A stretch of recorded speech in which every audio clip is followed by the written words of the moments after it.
Good morning. Thank you, Naresh. And in the interest of maybe trying to get us back on time, I'm going to keep my introductory remarks brief and try to really jump into the two case studies that we have this morning. But let me just say that I'm really delighted to be here with everyone in this beautiful setting in Stellenbosch. Unfortunately, I missed the meeting last year, so I'm thrilled to be back this year and see all my friends and meet new ones.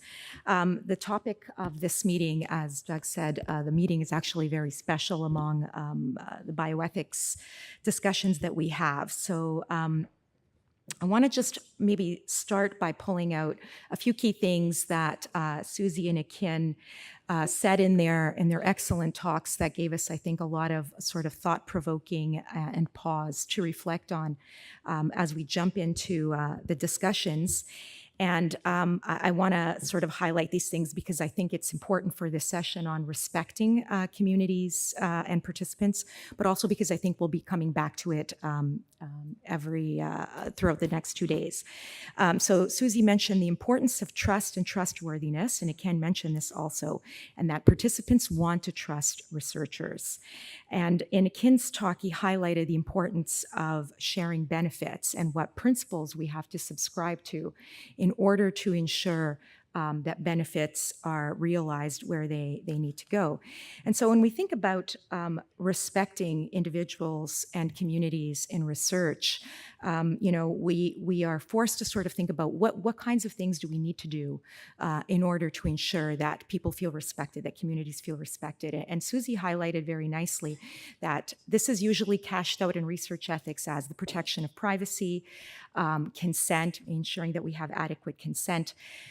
But I would invite us all to think about, much more broadly than that. And in Akin's talk, there were some really interesting points there about, the history of data and tissue uses historically that have been exploitative, where benefits have not gone back to the communities. And this tragic history, I think, puts a lot of sensitivities in the space. So I would invite us to think about what are other ways beyond just protection of privacy and consent that we can demonstrate respect for communities and participants. And so I want to jump into the conversations in the two sessions, but I want to just think about what respect actually means. So as a philosopher, I often come back to one of my favorite philosophers, Kant, who wisely in the 18th century talked about respect in terms of dignity, right? That we should always treat humanity as an end in itself and never a means to an end. And obviously this is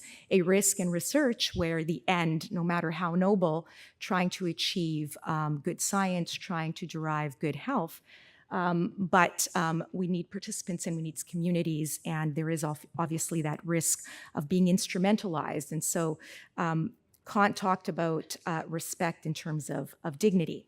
So in the philosophy of respect, and in case you're wondering, that is a real field in philosophy, we often talk about responsiveness to communities and to participants. What does it mean to be respectful? It means to be responsive to a relationship. And so you think about all of the different relationships, sponsors, communities, researchers, everybody, all the actors in the space, and what does it mean to be responsive? And so the elements of respect include things like attention, being deferent, showing good judgment, principles of justice, as Akin mentioned, acknowledgement and valuing, and the behaviors then that we adopt in order to show these things.